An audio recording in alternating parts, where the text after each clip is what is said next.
স্বাদ আছে কিন্তু সাধ্য নেই, তারাই পারেন আমার মতো এরকম টেকনিক ফলো করে মজাদার খাবার তৈরি করে নিতে। আমি তো করে নিয়েছি। কী প্রথমে করে নিলাম সেগুলোই আপনাদের সাথে শেয়ার করব। আর আজকের মেনুতে আমি যা যা রেখেছি সবগুলো প্রথমে আপনাদের সাথে শেয়ার করে তারপর ব্লগটা শুরু করতে যাব। তো আজকে খুবই মজাদার কালারফুল সব খাবার নিয়ে হাজির হয়ে গিয়েছি।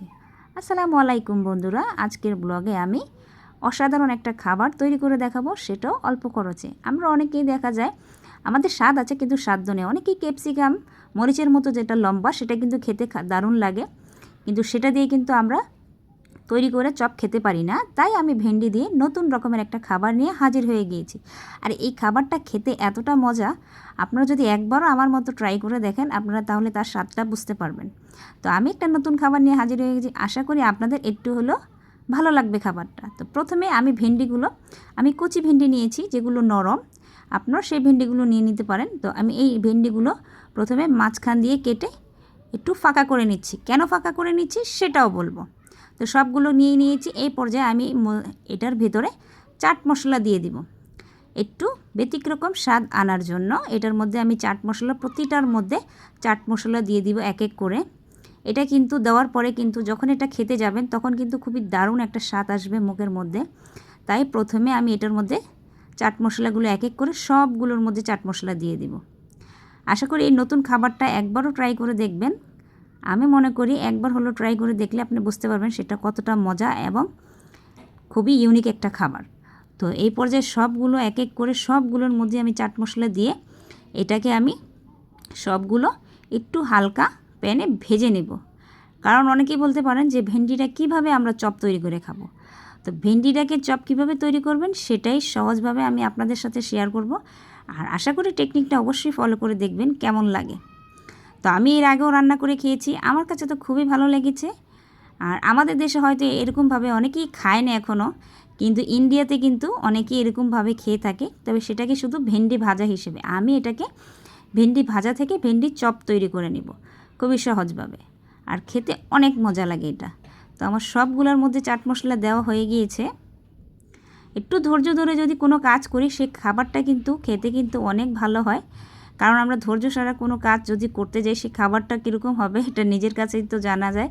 যে ধৈর্য নিয়ে যেটা রান্না করি সেটা অনেক ভালো হয়, আর যেটা তাড়াতাড়ি করতে যাই সেটা কিন্তু ভালো হয় না। তো এটা আমি আস্তে আস্তে করে সবগুলোর মধ্যেই চাট মশলা দিয়ে দিলাম। তো আমার এই পর্যায়ে সবগুলোই দেওয়া হয়ে গিয়েছে। তারপরে আমি চুলায় একটা প্যান বসিয়ে দিব। হয়ে গিয়েছে আমার। তো চুলায় প্যান বসিয়ে একটু তেল দিয়ে গরম করে তারপরে আলতোভাবে ভেন্ডিগুলো একটু ভেজে নেব। তো যখন ভেন্ডিটা হালকা হালকা ভাজা হয়ে যাবে, ভেজে নেব, যখন হালকা হালকা ভাজা হয়ে যাবে তখনই ভেন্ডিটাকে আপনি তুলে নিতে পারবেন। তো আমি এটা খুবই আস্তে আস্তে ভেজে নেব, কারণ এটা বেশি পোড়া যাবে না। তো মিডিয়াম আঁচে কিছুক্ষণ ভেজে নিলেই আমাদের ভেন্ডিটা ভাজা ভাজা হয়ে যাবে। তো যখন এটা সিদ্ধ হয়ে যাবে তখন চাট মশলা কিন্তু পুরোটা ভেন্ডিতেই ছড়িয়ে যাবে। তো সেটা খেতে কিন্তু ভালোই লাগে। আমি সবসময় এরকমভাবেই চেষ্টা করি। ওই যে গরিবের ক্যাপসিকাম, অনেকেই জানেন যে মরিচের মতো ক্যাপসিকামগুলো কিন্তু এইভাবে অনেকেই তৈরি করে খায়, যেগুলো বড় বড় মরিচের মতো, সেগুলো দিয়ে কিন্তু চপ তৈরি করে খেতে খুবই ভালো লাগে। এটা ইন্ডিয়ায়, বেশিরভাগ ইন্ডিয়ায় কিংবা পাকিস্তানে খেয়ে থাকে। তো আমাদের দেশে তো সেটা অবশ্য সচরাচর পাই না, আর যা পাইলেও সেটা কিন্তু সাধ্যের নাগালে নেই। তো ওই যে স্বাদ আছে সাধ্য নেই, অনেকে চাইলেও আমরা কিন্তু এরকম খাবার তৈরি করে খেতে পারি না, কিন্তু আপনারা চাইলে ভেন্ডি দিয়ে তৈরি করে নিতে পারেন, খেতে কিন্তু দারুণ লাগে এটা।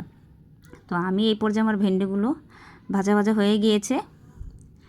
তো আমি এখন এগুলো বেসন দিয়ে চুবিয়ে এগুলো তেলে ভেজে নেব। তো খুবই সহজ আর রেসিপিটা খুবই ইউনিক, একবার হলেও ট্রাই করে দেখতে পারেন। আমার কাছে তো খুবই ভালো লেগেছিলো এই রেসিপিটা।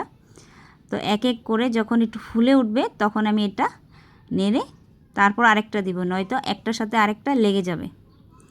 তো এই পর্যায়ে আমি আরেকটা দিয়ে দিব। খুবই ধৈর্য নিয়ে এই রেসিপিটা করতে হয়, কারণ দেখতে যতটা সুন্দর খেতে কিন্তু তার থেকেও মজা হয়। এই জন্য একটু ধৈর্য নিয়েই করবেন, কারণ প্রতিটা জিনিসের মধ্যেই কিন্তু ধৈর্যটাই ফুটিয়ে ওঠে তার সৌন্দর্যটাকে। তাই আমি চেষ্টা করি সব সময় কোনো খাবারটা তৈরি করতে গেলে আর সেটা শেয়ার করতে গেলে আমি নিজে আগে ট্রাই করে দেখি কীরকম লাগে, কিন্তু আমি না দেখলাম এই খাবারটা অনেক মজা লাগে। আর কচি ভেন্ডি দিয়ে যদি আপনি চাট মশলা দিয়ে যদি এই রেসিপিটা করেন, আমি মনে করি ঘরের সবাই পছন্দ করবে এরকম একটা ইউনিক খাবার। তো আমি এগুলো আস্তে আস্তে করে সবগুলোই ভেজে নেব। আর রমজান মাস আসলেই কিন্তু স্বাদের ভিন্নতায় আমরা এক এক দিন এক এক খাবার যদি মেনুতে রাখি সবাই খুশি হয়ে যায়। আমার এই পর্যায়ে চপগুলো ভাজা হয়ে গিয়েছে। এখন আমরা এটাকে ভেন্ডি চপ হিসেবেও বলতে পারি। তো আমার হয়ে গিয়েছে খুবই সুন্দর ভেন্ডি চপগুলো। আর এগুলো আমি মনে করি খেতে অনেক ভালো লাগে, আপনারা একবার হলো ট্রাই করে দেখবেন। তারপরে আজকে আমি রমজান মাস বেশি কিছু করতে পারবো না সময়ের অভাবে, তাই ডিম দিয়ে চাটনি তৈরি করে নিচ্ছি। প্রথমে ডিমটাকে ভেজে নিয়েছিলাম, তারপর পেঁয়াজগুলো ভেজে টমেটোগুলো ঢেলে দিয়েছি। আর অল্প কিছু উপকরণ দিয়ে খুবই মজাদার একটা চাটনি সহজেই তৈরি করে নিলাম। আসলে সময়ের অভাবে সেভাবে অনেক কিছুই শেয়ার করতে পারি না, তো অফ স্ক্রিনে দেখা যায় কিছু রান্না করে নিয়েছিলাম, সেগুলো একটু শেয়ার করলাম আপনাদের সাথে। খুবই মজাদার লবণীয় একটা চাটনি তৈরি করে নিয়েছি। আর এই পর্যায়ে আমি রূপচাঁদা মাছ রান্না করব অনেক সহজভাবে, কারণ খাবারটা যতটাই সহজ করি না কেন, খাবারটা যাতে লোভনীয় হয় রং এবং স্বাদ সেরকম একটা বিশ্বাস রেখেই রান্নাটা করি। তো এই পর্যায়ে সবগুলো উপকরণ দিয়ে দিব। ধনিয়ে, জিরে গুঁড়ো, আর প্রথমে হলুদ আর মরিচের গুঁড়ো দিয়ে দিয়েছি। এই পর্যায়ে একটু লবণ দিয়ে দিব। তো ভালো করে এগুলো মিক্স করে একটু ভেজে নেব। আমি সব সময় চেষ্টা করি কি যে আপনাদের জন্য সহজ কিছু আমার জন্য সহজ হয়ে যায়, আর আপনাদের সামনেও নতুন কোনো কিছু উপস্থাপনা করতে পারি যেন।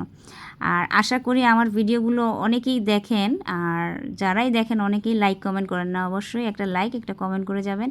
আর যারাই আমার চ্যানেলে নতুন আসেন তারা অবশ্যই একটা সাবস্ক্রাইব দিয়ে নতুন মানুষের কাজের অনুপ্রেরণা দিয়ে যাবেন। তো সবার কাছে সবসময় একটাই কথা আমার থাকে যে আমার চ্যানেলের পাশে সবসময় সবাই থাকবেন আর অবশ্যই ভালোবাসা দিয়ে যাবেন। আর এই পর্যায়ে আমার রসুন বাটা দিয়ে ঝোলটাকে কষিয়ে নিয়েছি। তো এবার মাছগুলো দিয়ে দিব। আজকে আমি না ভেজেই মাছগুলো রান্না করব, কারণ সবসময় একই রকম খাবার ভেজে রান্না করাটা মনে করি একটু ব্যতিক্রম স্বাদের জন্য আজকে আমি এটাকে কষিয়ে রান্না করব।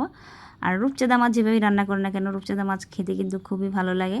সামুদ্রিক একটা মাছ আর সহজেই রান্না করে নেওয়া যায়। তা আমি এখানে 2 টুকরো রুই মাছ দিয়ে দিয়েছিলাম। আসলে অনেকে অনেক রকম খাবারের মধ্যে তাদের চয়েস থাকে। আমার শাশুড়ি আবার অনেক সময় রূপচাঁদা মাছটা খেতে চায় না, তাই তার জন্য রুই মাছটা দেওয়া হলো। আর আমরা সব সময় পছন্দ করি, এই জন্য আমরা সবসময় সামুদ্রিক মাছটাকেই প্রাধান্য দিই। কিন্তু অনেক সময় মুরব্বীরা দেখা যায় তারা কিন্তু সামুদ্রিক মাছটা পছন্দ করতে চায় না, তাদের কাছে মনে হয় যেন নদীর মাছ কিংবা পুষ্করিণীর মাছটাই তাদের কাছে অনেক মজা লাগে। তাই স্বাদের ভিন্নতা একটু চেঞ্জিং তো করতেই হয়। তো এই পর্যায়ে একটু পানি দিয়ে ভালো করে মাছটাকে কষিয়ে নেব। আসলে রান্নাটা কিন্তু অনেক সহজ যদি আমরা সেভাবে করি। আর খাবার যেটাই রান্না করি না কেন সবার উদ্দেশ্য করে যদি ভালো কিছু আয়োজন করি তো অবশ্যই সবাই খুশিই থাকবেন আশা করি। আর ঝটপট রান্না, রমজান মাসের সিয়াম সাধনার মাস, দেখা যায় আমরা অনেক ব্যস্ততার কারণে সন্ধ্যাবেলা এতটা সময় করতে পারি না, যাই শর্টকাটে রান্না করে ফেলি। আর আমার ব্লগে কিন্তু আমি অনেক সময় বাহিরের কিছু দৃশ্য আপনাদের সাথে শেয়ার করি, কিন্তু সেই সুযোগটা আর পাচ্ছি না, বাইরে তেমন যাওয়া হচ্ছে না, তাই ঘরে টুকটাক ভিডিও দিয়ে আপনাদের সাথে ব্লগে চলে আসি। আর আশা করি রোজার পরে হয়তো আমি ডেইলি ব্লগে প্রতিদিনের ভিডিও দেওয়ার চেষ্টা করব, কিন্তু এখন রোজার কারণে আমি প্রতিদিন ভিডিও দিতে পারছি না, একদিন পর একদিন দিচ্ছি। আশা করি আপনারা সবাই ধৈর্য ধরে আমার ভিডিওগুলো দেখবেন। আর আপনারা অনেকেই ভিডিও দেখতে দেখতে কিন্তু লাইক দিতে ভুলে যান, লাইকটা অবশ্যই দিয়ে যাবেন যাতে আমরা কাজের অনুপ্রেরণা পাই। আর এই পর্যায়ে আমি টমেটোগুলো দিয়ে দিয়েছি। আসলে টমেটোটা কিন্তু খুবই কালারফুল, দিলে অনেক সুন্দর লাগে তরকারিতে, কারণ রান্নাটা টমেটোর কারণে কিন্তু বেশি ফুটে ওঠে কালারফুল। তো এই পর্যায়ে আমি একটু ঢেকে রান্না করব। এই যে আমার রান্না হয়েই গিয়েছে। আশা করি আপনাদের কাছে রেসিপিটা ভালোই লাগবে, খুবই সহজ আর খেতে কিন্তু অনেক ভালো লেগেছিল তরকারিটা। তো এই পর্যায়ে আমি ধনেপাতা দিয়ে দিব। আমার রান্না হয়ে গিয়েছে। সহজ সিম্পল খাবারের সাথে সব সময় যুক্ত থাকুন আমার ব্লগে, আশা করি সবার কাছেই ভালো লাগবে আমার রেসিপিগুলো। তো আজকে সবার কাছে বিদায় নিব, আজকে এই পর্যন্তই। নেক্সট কোনো ভিডিওতে আবার সবার সাথে দেখা করতে চলে আসবো। এই পর্যন্ত সবাই অপেক্ষায় থাকবেন। আর সবার কাছে একটাই অনুরোধ থাকবে যে আমার চ্যানেলটার পাশে সব সময় সর্বদা সবাই থাকবেন, যাতে আমার চ্যানেলটা দ্রুত সবার কাছে ছড়িয়ে যেতে পারে, কারণ আমরা নতুনরা কিন্তু একটু সবার সামনে যেতে ছড়াতে কিন্তু আমাদের চ্যানেলটা গ্রো করতে একটু সময় লাগে। আশা করি আপনারা সবাই যদি পাশে থাকেন আমার চ্যানেলটা অবশ্যই গ্রো করতে পারবো ইনশাল্লাহ। আর আজকে ব্লগটা এই পর্যন্তই। তো নেক্সট কোনো ভিডিওতে আবার চলে আসবো। এই পর্যন্ত সবাইকে আল্লাহ হাফেজ।